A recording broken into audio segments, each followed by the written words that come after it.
Hey everyone, Peter here. How's it going? So, you might have heard that the Treasury Department of the United States has announced some changes to 3 of our dollar bills. The 5, the 10, and the 20. I'm loaded. Not really. But the most interesting change they've announced is what they're planning to do with the $20 bill. Right now, the guy they have on there is Andrew Jackson, the 7th President of the United States. But just now, the Treasury Department has announced that they are replacing his portrait on the front of the 20 with a portrait of Harriet Tubman. I think this is an awesome idea, because Harriet Tubman was awesome. Harriet Tubman lived in the US during the time of slavery, and she was a former slave herself who helped a bunch of people escape slavery into freedom.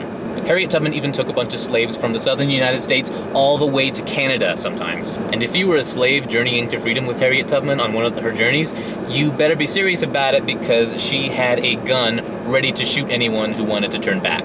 Now, I think she's an awesome choice to put on the front of the $20 bill, but I have some mixed feelings about the Treasury Department's plans for these bills. Now, of the different kinds of bills I've got in my wallet, we've got George Washington on the front of the $1 bill, we've got Abraham Lincoln on the 5, we've got Alexander Hamilton, the first Secretary of the Treasury, on the 10, and we've got Andrew Jackson on the 20. I like this arrangement of sort of a hall of fame of famous American people. Also, on the back of the 5, 10, and 20, we've got some famous American landmarks, like the Lincoln Memorial on the 5, the Treasury Building on the 10, and the White House on the 20. I think that's cool too. Now, Lincoln's staying on the 5 apparently, but on the back of the 5, they're planning to put some other American heroes' portraits on there, like Martin Luther King Jr. and Eleanor Roosevelt. And on the back of the 10, they're planning to put some portraits of American women who fought for women's right to vote. As a design choice, I don't like it, but I can live with it as long as it's not like a national shame or something. Which brings me to what they're thinking of doing for the $20 bill. Now, from some of the headlines about this Harriet Tubman idea, it looks like they're just kicking Andrew Jackson off and replacing him with Harriet Tubman. That's not true.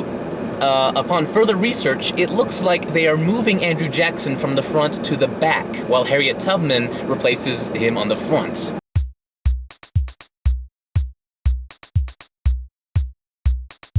So, Harriet Tubman, a slavery fighter, and someone who helped people escape slavery, is sharing the bill with Andrew Jackson, a pro-slavery guy who not only was pro-slavery, his legacy is not that clean.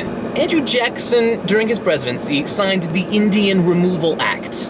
This led to the US military going down to the southeastern US, rounding up Native Americans, and forcing them out of their homeland west to where they had never lived before because the European Americans wanted their land in the east. Now, at the time, this got Andrew Jackson a lot of popularity among racists who did not think that they could coexist with Native Americans. Come on, guys. But to the Cherokee people, and the Seminole people, and the Creek people, and the Chickasaw, and the Choctaw, he wasn't really a friend. And on top of that, he was pro-slavery and owned over 100 slaves in his lifetime. And he's sharing the same bill as Harriet Tubman? Are you serious, Treasury Department? Are you serious? Okay, here's what I would prefer.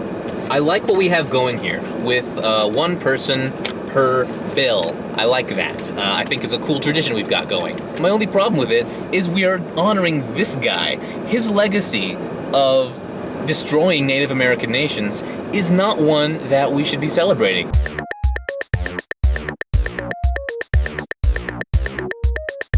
Jackson's presidency is not deserving of that honor, to be on our National Hall of Fame, on our currency. Harriet Tubman easily is. So, Treasury Department, I'm not a fan of your idea of putting more historical figures on the back of some of our bills. I think that just clutters up the design, but I can live with it as long as this guy isn't on there. And if you absolutely have to put someone on the back of the 20, how about some scientists? How about some authors? How about some filmmakers? Come on, guys. There are things more worthy of celebrating than Jackson's presidency of pretty much intolerance and death.